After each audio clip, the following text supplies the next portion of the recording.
Amén, mis queridos hermanos, mis queridas hermanas, que Dios les bendiga. Le damos gracias al Señor de que podemos reunirnos un día más para poder estudiar un poco más de la palabra. Hoy vamos a hacerlo como el método online, ¿ya? Así que vamos a poder estudiar desde la comodidad de nuestra casa. Y el día de hoy seguimos estudiando el libro de Isaías. Y hoy nos toca ver Isaías capítulo 56 al capítulo 59. Y cuando nosotros vemos estos capítulos, ¿cierto? A grosso modo, tienen una temática general, ¿ya? Y la temática es cómo tener una verdadera religión, ¿ya? O cómo debe ser la verdadera religión o la verdadera relación, ¿cierto? En otras palabras, con Dios. Así que le invito a ella a que abra su Biblia en Isaías 56 y vamos a ir, ¿cierto? Leyendo los pasajes, vamos a ir analizando la palabra y vamos a ir aprendiendo un poquito más de la escritura, ¿ya? Lo primero, mis queridos hermanos, cierta manera de introducción que nosotros debemos entender es que Dios quiere que nosotros no vivamos una religiosidad, ¿ya? Que se entienda bien, Dios no quiere que vivamos una religiosidad, sino que nosotros vivamos una vida de verdadera comunión con el Señor, ¿ya? No una religiosidad, sino una relación personal con el Señor. De hecho, por ejemplo, cuando nosotros vemos en la epístola de Santiago y la palabra de Dios dice cuál es la religión verdadera, ¿cierto? Refrenar la lengua, guardarse sin mancha, ¿cierto? De este mundo, ayudar al pobre, a los necesitados en sus tribulaciones y en su angustia. Y esto es muy parecido a lo que Dios les pedía, ¿cierto? A sus hijos, al pueblo de Israel en el Antiguo Testamento. Por ejemplo, cuando nosotros vemos también a Miqueas, ¿cierto? Miqueas, cuando él habla y dice, ¿qué es lo que pide el Señor de ti? ¿Cierto? ¿Qué pide Dios de ti? ¿O qué es lo que demanda Dios de ti? Y dice la palabra, hacer justicia, amar la misericordia y humillarnos delante de nuestro Señor. Entonces, de eso se trata, el que nosotros podamos tener una verdadera religión, o en otras palabras, ¿cierto? En dicho más nuestro, tener una verdadera relación con Dios, ¿ya? Y no solamente vivir de una religiosidad. ¿Qué es lo que es la religiosidad? La religiosidad muchas veces se ocupa de los actos externos, ¿cierto? Por ejemplo, ir al culto, pero no cambiar de vida. Hacer sacrificios, pero seguir viviendo en pecado. Se preocupa, ¿cierto?, de cambiar quizás la ropa, la apariencia, pero no cambiar el corazón. Entonces la religiosidad se preocupa muchas veces de lo externo, pero no desde un cambio verdaderamente interno, no desde un cambio desde adentro hacia afuera, ¿ya? En cambio, cuando nosotros entendemos el Evangelio, entendemos a Dios, entendemos la voluntad del Señor, nosotros vamos cambiando desde adentro hacia afuera, ¿cierto? Dios primero cambia nuestra forma de pensar, nuestra cosmovisión, es decir, la forma que nosotros vemos las cosas, y después Dios va tratando, ¿cierto?, con todas las demás áreas, y eso finalmente se refleja también en nuestra vida externa, en nuestra vida exterior. Veamos lo que dice Isaías, capítulo 56. Dice así la palabra del Señor. Así dijo Jehová, guardad derecho y haced justicia, porque cerca está mi salvación para venir y mi justicia para manifestarse.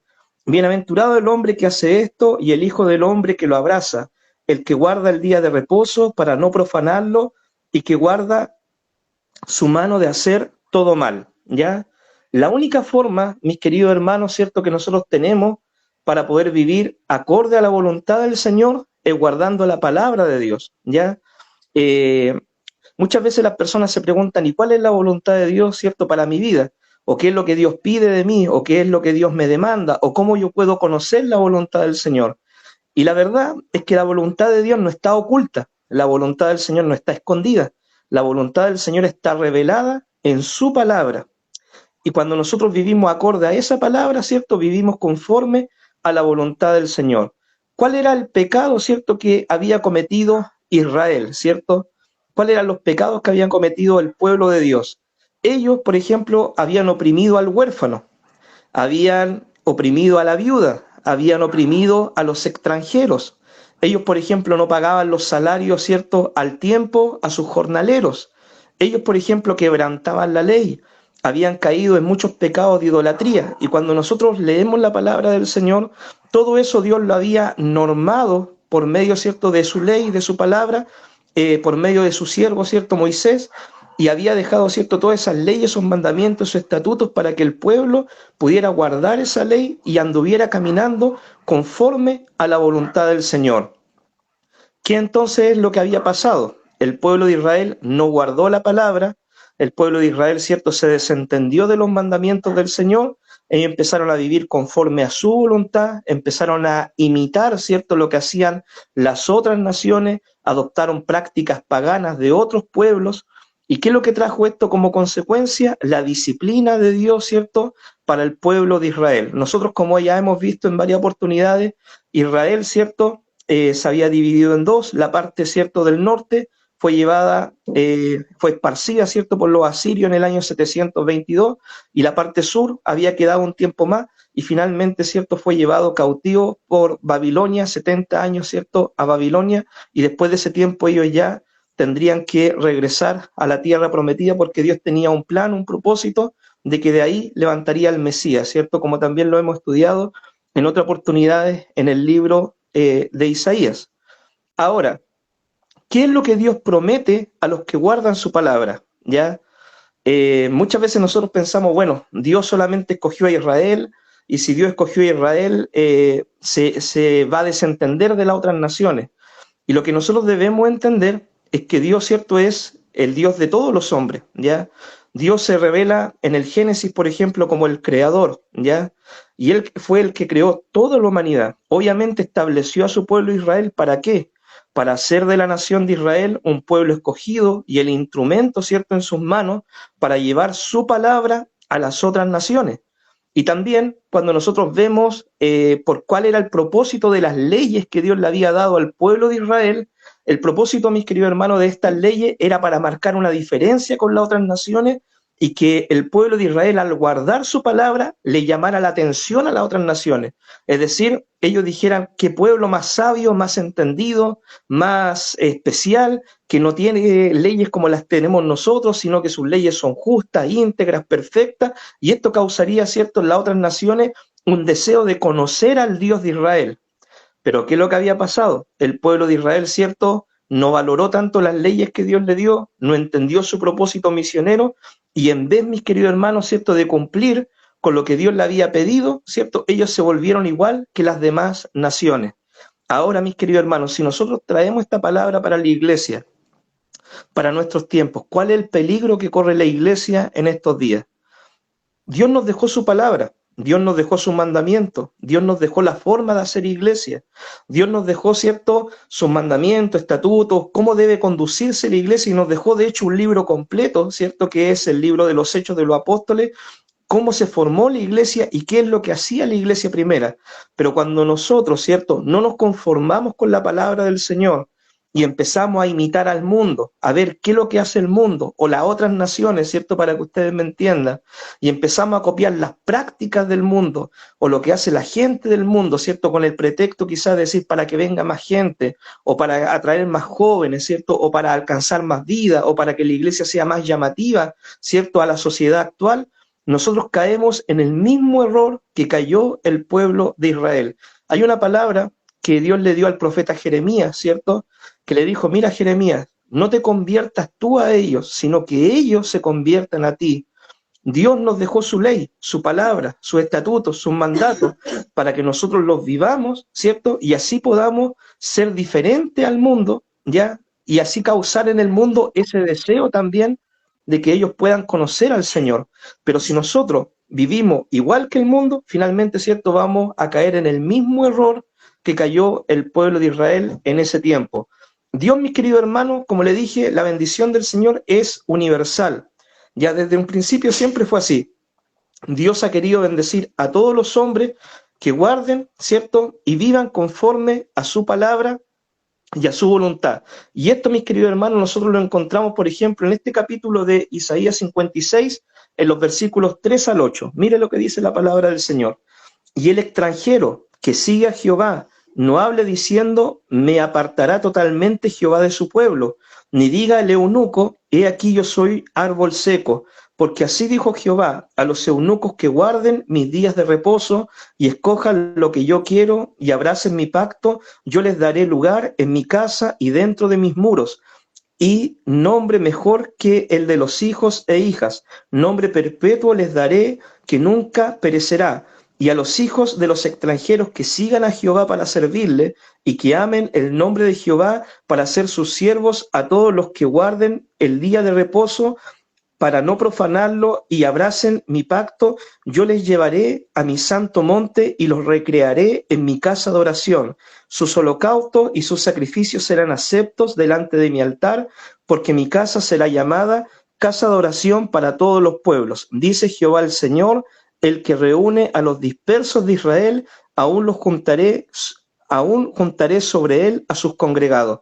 Entonces, cuando nosotros vemos esta palabra, nos podemos dar cuenta, mi amado hermano, que la bendición de Dios, ¿cierto?, desde el Antiguo Testamento y en el Nuevo Testamento, siempre ha sido para todos los hombres que quieran tener una verdadera relación con el Señor. Por ejemplo, cuando nosotros, mi hermano, vemos la historia, ¿cierto?, de la viuda de Sarepta, ¿ya?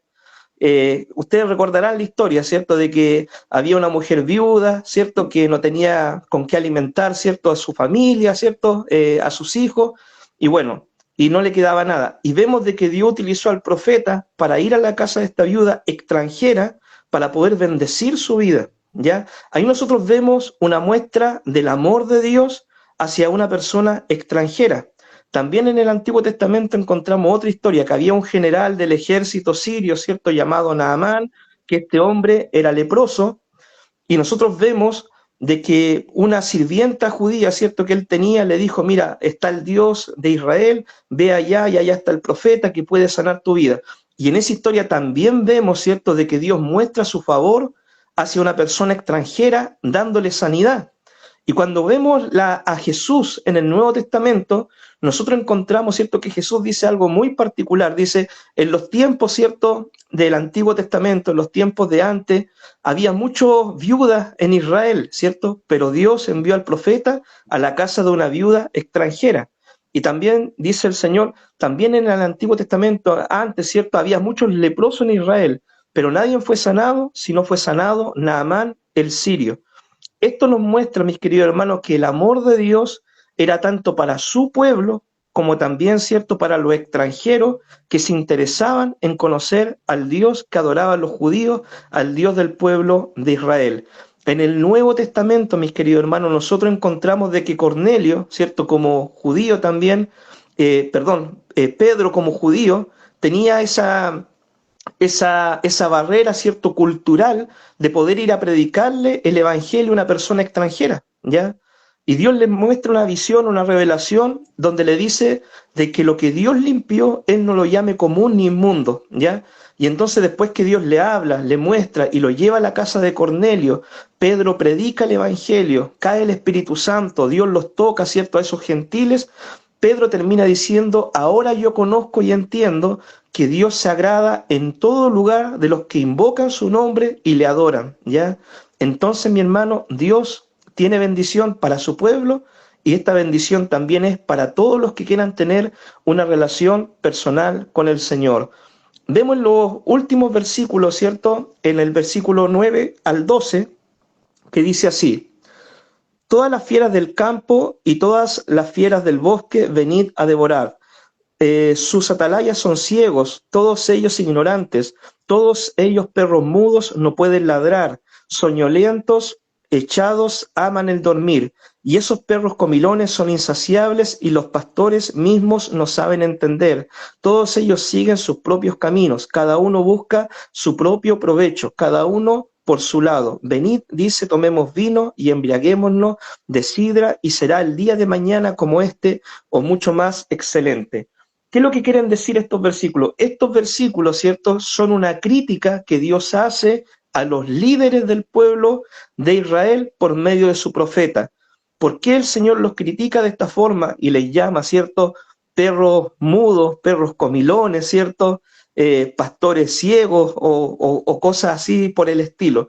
Porque los líderes del pueblo de Israel no estaban cumpliendo el rol para el cual Él lo había puesto en la nación.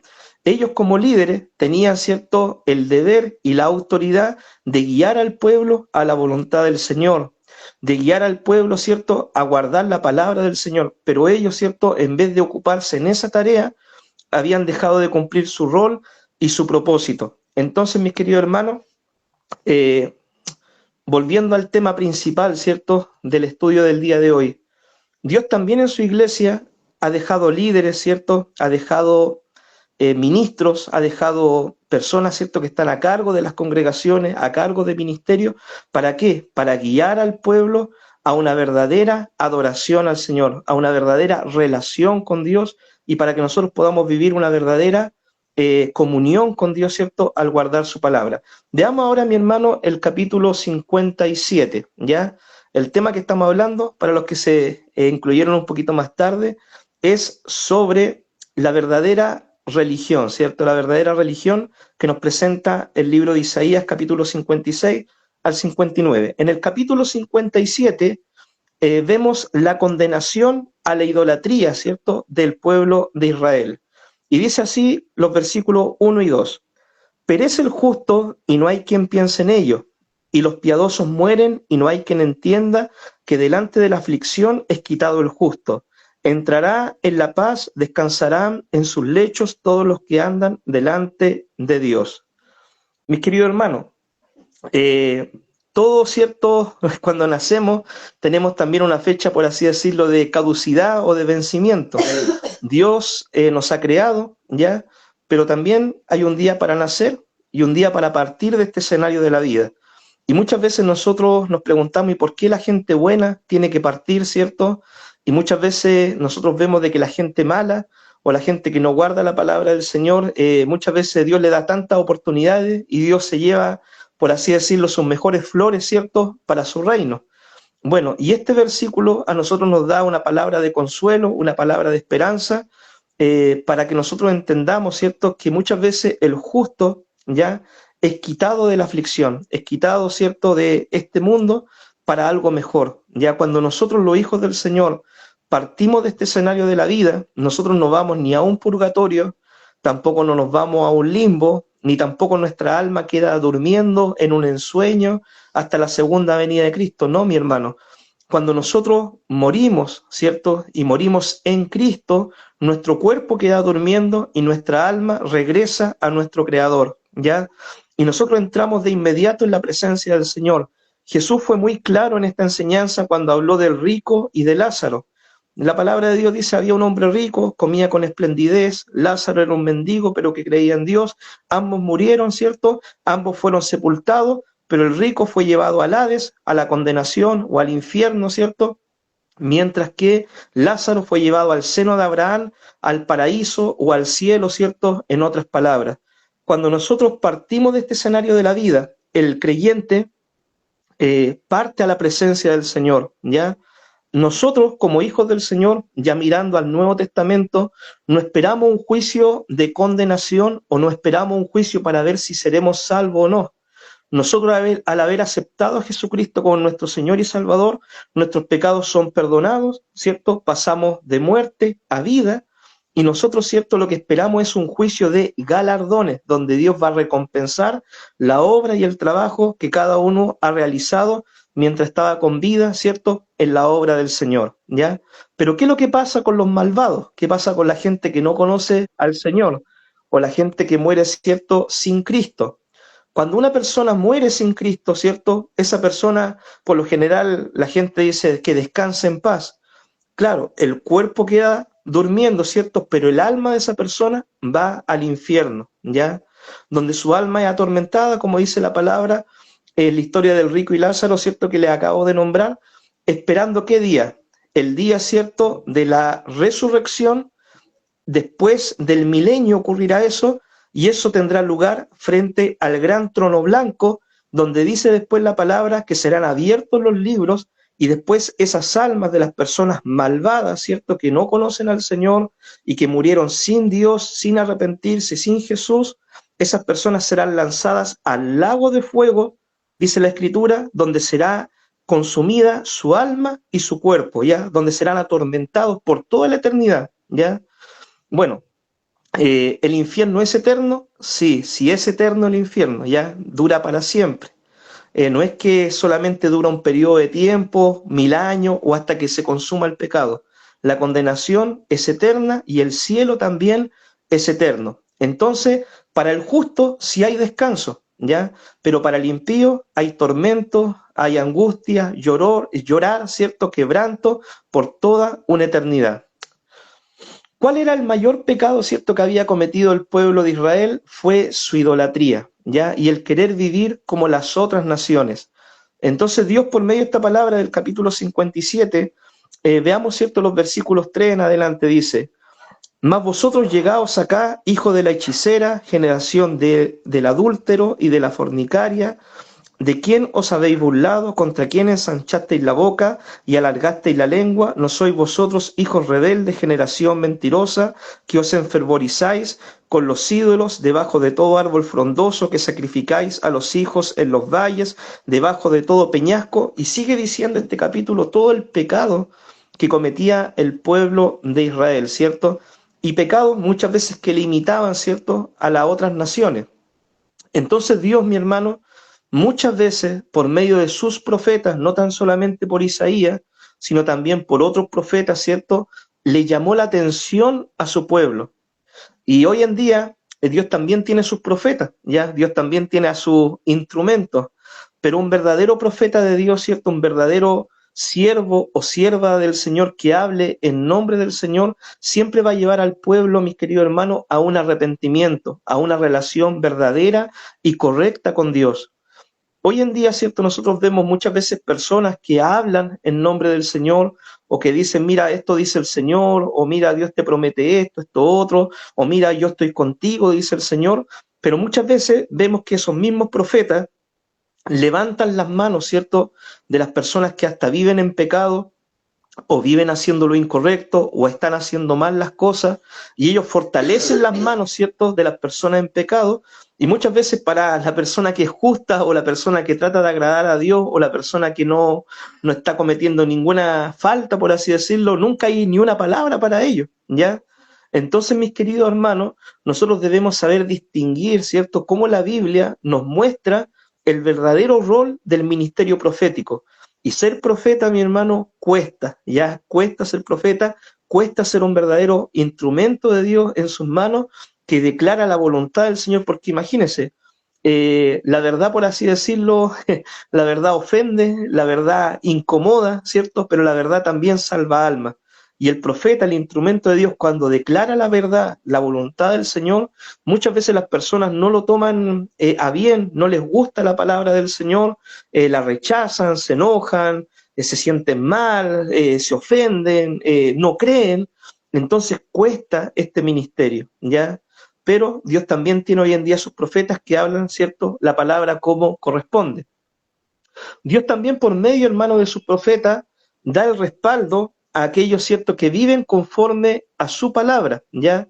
Y Dios les promete bendecir, ¿cierto?, respaldar, y aquellos que guardan la palabra del Señor. Y Dios dice en su palabra con quién Él tiene comunión, ¿ya? Y mire lo que dice la palabra del Señor en el versículo 15 de Isaías 57. Porque así dijo el alto y sublime, el que habita en la eternidad, y cuyo nombre es el Santo. Yo habito en la altura y en la santidad, y con el quebrantado y humilde de espíritu, para hacer vivir el espíritu de los humildes y para vivificar el corazón de los quebrantados. Es decir, mis queridos hermanos, ¿con quién tiene comunión el Señor? Con aquellos que tienen un corazón humilde, que tienen un espíritu quebrantado, aquellos que reconocen su profunda necesidad espiritual por el Señor, y aquellos, cierto, que en su humildad siempre dependen de Dios, ¿ya? Siempre esperan en Dios y descansan en el Señor. Mis queridos hermanos, a mí, en lo personal, no me gusta mucho, ¿cierto?, andar diciendo a cada rato, ¿cierto?, de que, hermano, hay que ser humilde, hermano, vivamos en humildad, hermano, ¿cierto? Eh, Dios sagrada, ¿cierto?, de que vivamos en humildad, en un sentido de que la humildad, mi hermano, más que nosotros decir yo soy humilde o seamos humildes, la humildad se debe demostrar no con un sermón, ¿cierto?, o una enseñanza hablada. La humildad, mi hermano, se debe demostrar con un estilo de vida. Y ese es el error muchas veces que yo veo que se comete en muchos lugares en el día de hoy, donde por ejemplo hay personas que predican un tremendo sermón sobre la humildad desde un púlpito, pero cuando bajan del púlpito no son para nada humildes, ¿ya?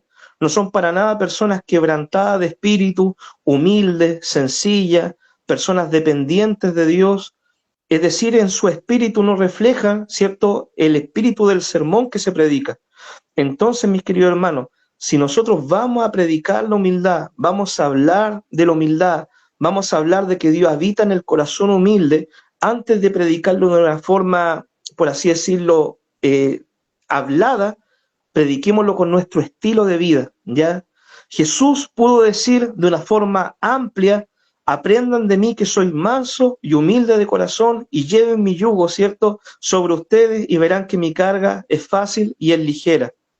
Entonces, mi hermano, imitemos el ejemplo de Cristo, ¿ya? Y no simplemente andemos diciendo todo el día, hermanos, seamos humildes, vivamos en humildad, tenemos que ser humildes, porque muchas veces me he encontrado con la sorpresa que las personas que más hablan de la humildad terminan siendo personas muy orgullosas, muy soberbias, muy altaneras, personas que miran en menos siempre a los demás, personas que se creen superiores a los demás, personas que no tienen un espíritu humilde, ¿cierto? Entonces se produce esa dicotomía entre el sermón y el estilo de vida de la persona. Yo le invito, mi hermano, más que andar con la palabra humildad en nuestra boca, tengámosla en nuestro estilo de vida, ¿ya? Termina diciendo Isaías, mis queridos hermanos, de que no hay paz, no hay paz para los malvados, ¿ya? En el versículo 21, ¿cierto?, del capítulo 57. Dice: no hay paz, dijo mi Dios, para los impíos, ¿ya? Bueno, yo siempre cuando converso con los hermanos y me dicen, ¿cómo está pastor? O ¿cómo es? No hay paz para los malvados, ¿cierto? Es un dicho que tengo, que siempre les comparto ahí para que nos riamos un poquito, ¿ya? Pero ¿por qué no hay paz para los malvados? Mi hermano, ciertamente cuando nosotros tomamos malas decisiones en nuestra vida, hacemos mal las cosas, acarreamos como consecuencia la disciplina de Dios y acarreamos como consecuencia el vivir, ¿cierto?, lo que sembramos. Ya si nosotros sembramos mal, tomamos malas decisiones, obviamente nos va a ir mal también y vamos a vivir las consecuencias de esas malas decisiones. Y además, si morimos sin el Señor, sin estar arrepentidos, obviamente ahí no vamos a encontrar paz por toda la eternidad.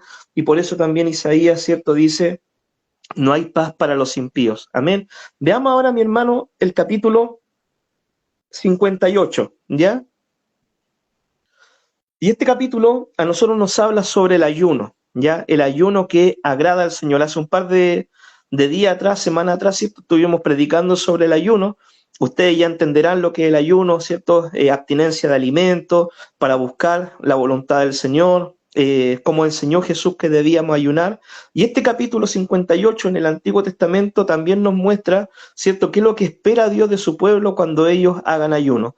Dice así los versículos 58:1. Clama en voz en cuello y no te detengas, alza tu voz como trompeta y anuncia a mi pueblo su rebelión y a la casa de Jacob su pecado, que me buscan cada día y quieren saber mis caminos, como gente que hubiese hecho justicia y que no hubiese dejado la ley de su Dios. Me piden justos juicios y quieren acercarse a mí, porque dicen: ayunamos y no hiciste caso, humillamos nuestras almas y no te diste por entendido.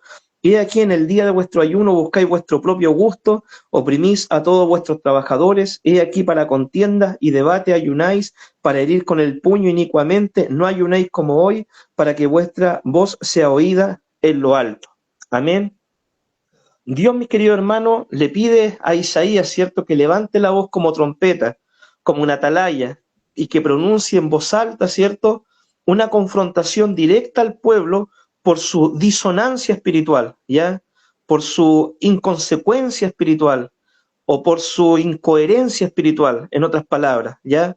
El pueblo decía: Señor, estamos ayunando, Señor, estamos buscando tu presencia, nos humillamos delante de ti, pero ¿de qué forma ellos estaban ayunando? Ellos estaban ayunando, ¿cierto?, solamente de una forma religiosa. Por ejemplo, en sus días de ayuno, ellos ¿qué hacían? Oprimían a sus trabajadores, buscaban su propio gusto, ayunaban para debatir con los demás, herían con el puño, mi hermano, a su prójimo. Es decir, mis queridos hermanos, lo que le está tratando de decir Dios por medio del profeta Isaías es que ellos estaban ayunando solamente de una forma religiosa, pero no estaban realizando un verdadero ayuno agradable delante de la presencia del Señor. Entonces, mi hermano, esto es la religiosidad, hacer las cosas de Dios, pero de forma religiosa y no verdaderamente con el espíritu que la palabra nos demanda. Por ejemplo, mi hermano, ya antiguamente las personas querían ir al culto, ¿cierto? Y de repente no estaba la esposa preparada o el esposo, y antes de ir al culto la gente se largaba a pelear, discutían, ¿cierto? Hasta volaban los platos, hasta podían salir unos garabatos y todo, y después, ¿cierto? Iban al culto, adoraban al Señor, en el culto eran dos blancas palomas, no mataban a nadie, ¿cierto? Salían del culto criticando el sermón, criticando a los hermanos, criticando la alabanza, que no me gustó, llegaban a la casa, ¿cierto? La misma pelea de siempre, los hijos mirando, estaba el gato, ¿cierto? Al entrar a la puerta, tapando la entrada, una patada al gato, salía volando. Eso, mi hermano, es ser religioso, ¿ya? Eso es vivir solamente de una religiosidad y de una apariencia y no vivir una verdadera vida cristiana como hijos del Señor. Amén. Entonces, mis queridos hermanos, Dios nos pide, ¿cierto?, que no hagamos las cosas por religiosidad, sino que lo hagamos realmente porque entendemos cuál es su voluntad, ¿ya? Entonces Dios le dice por medio del profeta Isaías, ¿cómo debían ellos ayunar? Primero le dice, debían romper con el pecado, ¿ya? Es decir, si había pecado, en ese día de ayuno ellos debían confesarlo, arrepentirse y abandonar ese pecado. Ellos debían también, ¿cierto?, perdonar las deudas al necesitado, ¿ya? Dice, romper las ligaduras de impiedad, ¿cierto? Romper las ataduras, ¿cierto? Y dejar las cargas libres de opresión. Ellos también debían dar alimento, vestido y hasta hospedaje a las personas que necesitaban, ¿ya? Entonces, de ese ayuno es el que se agrada al Señor. Cuando nosotros ayunamos, ¿cierto? Y hacemos la obra del Señor, la voluntad del Señor, de una buena forma. Mis queridos hermanos, también Dios, ¿cierto?, en su palabra nos pide, ¿ya? Y nos dice, deben ayunar, deben orar, deben ayudar al necesitado. Estas cosas nosotros sí o sí como hijos del Señor debemos llevarlas a cabo y debemos ponerla en práctica. Pero mis hermanos queridos, ¿ya? Cuando nosotros hacemos estas cosas, ya no es para publicarlo en el Facebook, ni tampoco sacarnos una foto, ¿cierto? Dando, no sé, regalando una casaca al pobre y que nos graben un video y que nos vean la foto, ¿cierto? Para poder después jactarnos o poder decir, mira qué buena persona que es el pastor o el hermano que anda regalando esta comida, que anda ayudando en tal obra, que no sé, mi hermano, esa no es la forma que nos muestra la palabra y nos enseña sobre cómo debemos nosotros vivir nuestra vida cristiana. Jesús dijo, ¿cierto? Ora, ayuna, ayuda en secreto. Lo que tú hagas en secreto, yo te lo voy a recompensar en forma pública, ¿ya? Entonces, mi hermano, Dios promete bendecir a los que hacen este ayuno y como consecuencia Dios les regala el shalom, ¿ya? El shalom de Dios. ¿Qué es lo que es el shalom de Dios? La palabra shalom significa paz, bienestar, bendición. Y el shalom de Dios, mis queridos hermanos, ¿qué es lo que incluye? Incluye bendición para la salud, incluye bendición económica, incluye bendición para la familia, incluye, ¿cierto?, estar en paz con el prójimo, incluye una bendición en 360 grados que abarca la vida completa del hombre. Eso es, mis queridos hermanos, el shalom de Dios, la bendición de Dios en cada área de tu vida cuando tú vives de acuerdo a la voluntad del Señor. En los versículos finales del capítulo 58, nosotros vemos también una promesa para los que guardan el día de reposo, ¿ya? Y Dios también ahí deja unas palabras de promesa, ¿cierto?, para el pueblo de Israel, para aquellos que guardaban, ¿cierto?, el día de reposo, mis queridos hermanos. Pregunta, ¿nosotros debemos guardar el día de reposo? Hay cristianos, ¿cierto?, que guardan el día sábado, hay otros cristianos que guardan el día domingo, hay cristianos que no guardan ningún día, que para ellos todos los días son del Señor, ¿cierto? Y bueno, esto, ¿cierto? Cada cristiano debe tomar una decisión frente a esto y también respetar la decisión de los demás. Cuando nosotros vemos, por ejemplo, en la historia de la iglesia primera, Ellos no guardaban el día sábado. ¿Por qué? Porque ellos habían sido expulsados de la sinagoga y del templo y ellos no podían congregarse, ¿cierto? Entonces el día sábado, y como Cristo resucitó el día domingo, los primeros cristianos, mi hermano, por general, en la historia del cristianismo se han reunido los días domingo y lo han dejado el día domingo como el día de adoración para el Señor. Ahora, mi hermano, Dios, ¿cierto? Nos dice, mira, te doy una semana de 7 días, ¿cierto? 7 días. Ya te doy una semana de 7 días. De los 7 días, por lo menos, dice el Señor, dame un día para mí. Haz lo que tú quieras, ¿cierto? En los otros 6 días, pero por lo menos regálame un día para mí. ¿Qué significa regalarle un día al Señor, mis queridos hermanos? Un día para orar, un día para buscar su presencia, un día para ir al culto. No tan solamente, mi hermano, para venir al culto, estar una hora y después irme a jugar a la pelota, o irme al cine, o irme al mall, o salir, ¿ya? Sino un día para descansar buscando la presencia del Señor. Entonces, esto era lo que Dios le pedía al pueblo de Israel en el Antiguo Testamento. Ahora, hoy en día, ¿cierto? Bajo la gracia del Señor, Dios nos dice todos los días, ¿cierto? Un cristiano maduro, para un cristiano maduro, todos los días son del Señor. Y uno todos los días debe buscar al Señor y obviamente si hay más culto en la semana, también congregarse y buscar de Dios. Amén. Bien. Mis queridos hermanos, último capítulo, 59. Un llamamiento al arrepentimiento. Veamos lo que dice Isaías 59, del 1 al 3. Dice, he aquí que no se ha cortado la mano de Jehová para salvar, ni se ha agravado su oído para oír, pero vuestras iniquidades han hecho división entre vosotros y vuestro Dios, y vuestros pecados han hecho ocultar de vosotros su rostro para no oír. ¿Ya? Porque vuestras manos están contaminadas de sangre y vuestros dedos de iniquidad, vuestros labios pronuncian mentira, hablan maldad, vuestra lengua, ¿ya? Es decir, mis queridos hermanos, el oído del Señor está presto, ¿ya? El oído del Señor está presto. Pero ¿qué es lo que rompe, mi hermano, la comunión con Dios? El pecado, ¿ya?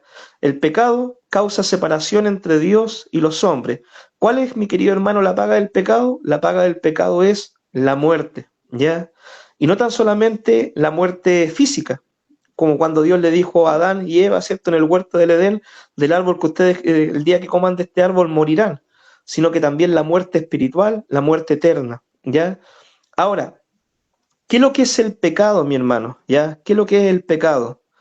La Biblia dice de que el pecado es infracción de la ley del Señor. Todo lo que nosotros hagamos en contra de lo que la palabra de Dios demanda o enseña, eso es pecado. Hay pecados, mi hermano, por así decirlo, por comisión, ¿cierto? Pecados que nosotros hacemos deliberadamente, ya, infringiendo la ley del Señor. Y hay pecados, mi hermano, por omisión, ya. Por ejemplo, cuando Dios nos dice, nos dice, hay que ir a cumplir la gran comisión, ¿ya?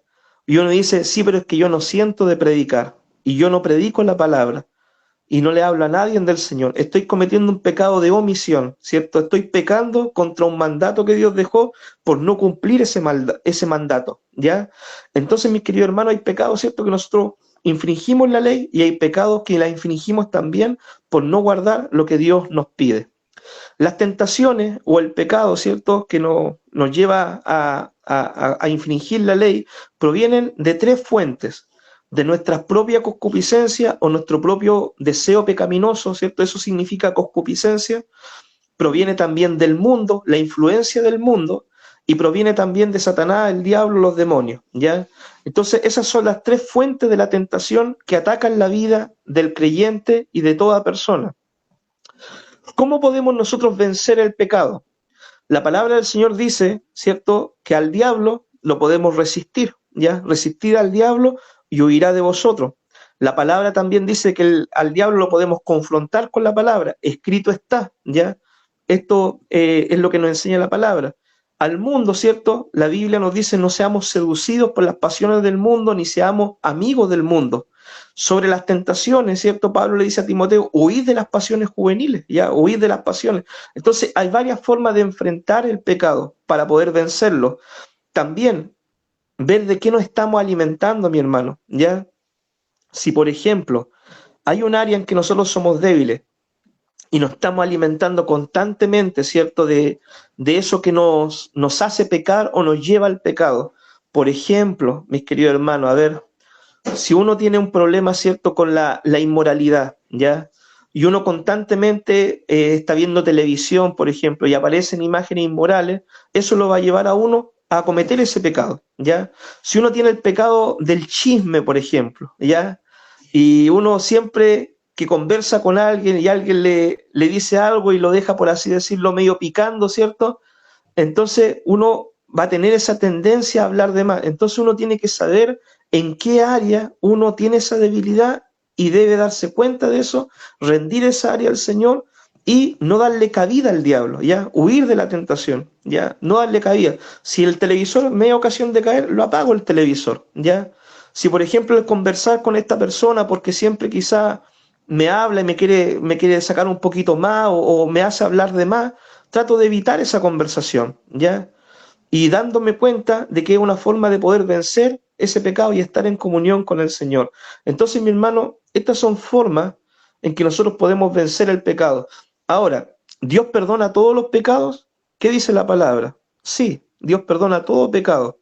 Pecado que, todo pecado, ¿cierto? Dice la Biblia, inmoralidad, robo, aún, ¿cierto? Hasta el asesinato, Dios puede perdonar todo pecado, mis queridos hermanos, si es que hay un arrepentimiento genuino, real y verdadero, ¿ya? Eso téngalo en cuenta. Cuando hay un verdadero arrepentimiento, Dios perdona todo pecado. Un arrepentimiento significa un cambio de vida, dejar de hacer lo malo para poder hacer lo correcto delante del Señor. Por ejemplo, cuando David cometió ese pecado atroz, ¿cierto? Él se arrepintió de todo corazón y Dios lo perdonó. ¿Cuál es el único pecado, dice la palabra, que Dios no perdona? La blasfemia contra el Espíritu Santo. Es decir, atribuir las obras de Dios, ¿cierto? La sanidad de obras del Señor al diablo, ¿cierto? Ese pecado Dios no lo perdona, ¿cierto?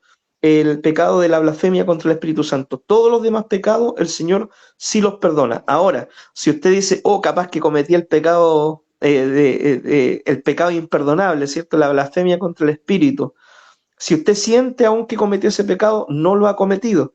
Porque si usted siente culpabilidad en su vida, es porque el Espíritu Santo está obrando en usted y lo lleva al arrepentimiento, ¿ya? Cuando uno ha cometido el pecado imperdonable, está tan ciego, ¿cierto? Que no tiene la obra del Espíritu Santo actuando en uno, porque el Espíritu Santo se contriña, ¿cierto? Se va y deja de llevarlo a usted al arrepentimiento y usted es imposible que se arrepienta. Pero si usted peca y siente de arrepentirse, es porque Dios sigue obrando en su vida, ¿ya? Entonces, mis queridos hermanos, Dios perdona todo pecado. ¿Cómo nosotros podemos obtener el perdón del Señor? Dice la palabra en Primera de Juan, abogado tenemos para con el Padre. Si confesamos nuestros pecados, Él es fiel y justo para perdonar nuestros pecados, limpiarnos de toda maldad.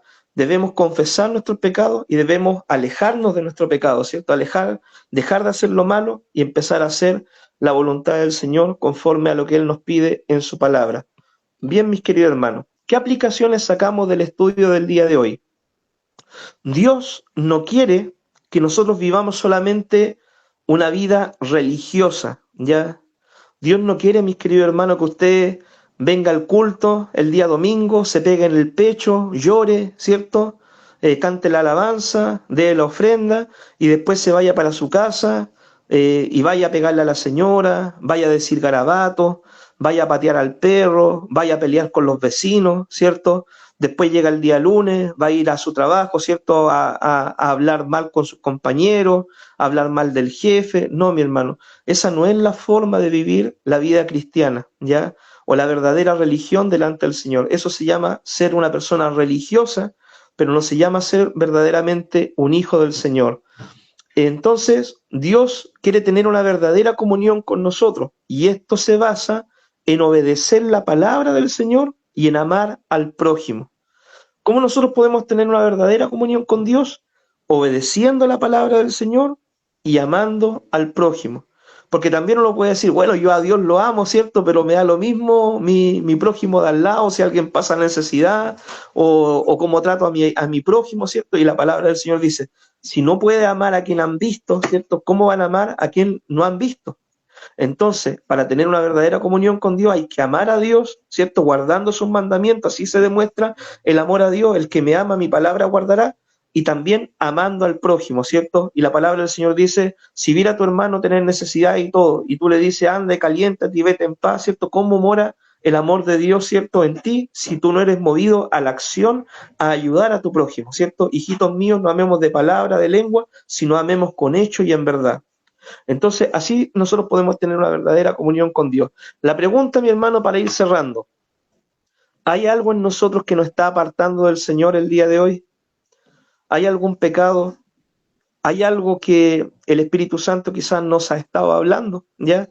Desde hace algún tiempo, o el Señor nos ha estado amonestando en algún área de nuestra vida y nos ha estado diciendo, mira, tienes que cambiar esto, tienes que hacer esto, tienes que dejar esto. Hay algo, mi hermano, que el Señor nos ha estado hablando, porque Dios siempre habla, ¿ya? Y el tema es que nosotros tenemos que prestarle oído al Señor, ¿ya? Muchas veces alguien espera de que Dios le hable por medio de un profeta, un instrumento, en un sueño, ¿cierto? Y Dios nos habla a nosotros todos los días por la palabra, por medio de las predicaciones también. Y aún, mi hermano, cuando los hijos de Dios callan, Dios puede hablarte aún por medio de las piedras, ¿ya? Hay algo que el Señor, ¿cierto?, nos está llamando la atención para tener una verdadera comunión con Él, ¿cierto? Y algo que debemos dejar para poder tener esa verdadera comunión con el Señor. Si es así, mi hermano, yo te invito a que tú puedas orar al Señor y le puedas decir, Señor, mira, esto es lo que me está alejando de ti, lo entrego en tus manos y yo quiero tener una verdadera relación contigo, más que una religiosidad, ¿cierto? Una verdadera relación personal contigo. Así que para ir terminando, oramos al Señor, mi hermano. Padre, te damos gracias por este tiempo de enseñanza. Hoy día, Señor, tu palabra nos habló de varios temas, Señor, sobre cómo poder tener una verdadera relación personal contigo o cómo vivir una verdadera religión, Señor, a la manera tuya y no a la manera del hombre, Señor. Sabemos de que hoy en día hay mucha religiosidad, Señor, en muchos lugares, Dios mío, donde se preocupan quizás de lo externo, pero no se preocupan de un cambio interno en la vida del hombre, del creyente, Señor, donde quizás muchas veces se preocupan de cosas, Señor, que son secundarias, que no necesariamente quizás sean malas, Dios mío, pero no son primordiales de acuerdo a la agenda tuya que tú dejaste en tu palabra, Señor. Padre, ayúdanos a vivir una verdadera relación personal contigo, guardando tu palabra, tus mandamientos, Señor, amando a nuestro prójimo, ayudando al necesitado, practicando las disciplinas espirituales, no con un afán de jactarnos, Señor, ni creernos mejor que los demás, sino simplemente para tener comunión contigo, no para debatir, ni tampoco para mostrarnos más espirituales, sino para poder buscar de tu presencia porque reconocemos nuestra necesidad por ti. Ayúdanos, Señor, bendito Dios, a ser quebrantados de espíritu, reconocer nuestra bancarrota espiritual y ayúdanos, Señor, a poder servirte con humildad, Señor, no creyéndonos superiores a los demás, no creyéndonos los mejores, Señor, amado Dios, sino simplemente reconociendo, Señor, que necesitamos de ti cada día para hacer tu obra, tu voluntad, que si tu presencia no va con nosotros, Señor, no podemos ir a ningún lugar, Dios mío, que si tú no estás con nosotros, Señor, no tenemos fuerza, no tenemos nada. Ayúdanos, Señor, a poder buscar de ti cada día. Padre, rompe las cadenas de pecado que hay en nuestra vida, áreas, Señor, en las que estamos luchando, tentaciones que sufrimos, rompe esas cadenas, esa atadura y ayúdanos a ser libres para poder servirte en espíritu y en verdad, Señor, cada día. En el nombre de Jesús pedimos todo. Amén y amén. Amén, mis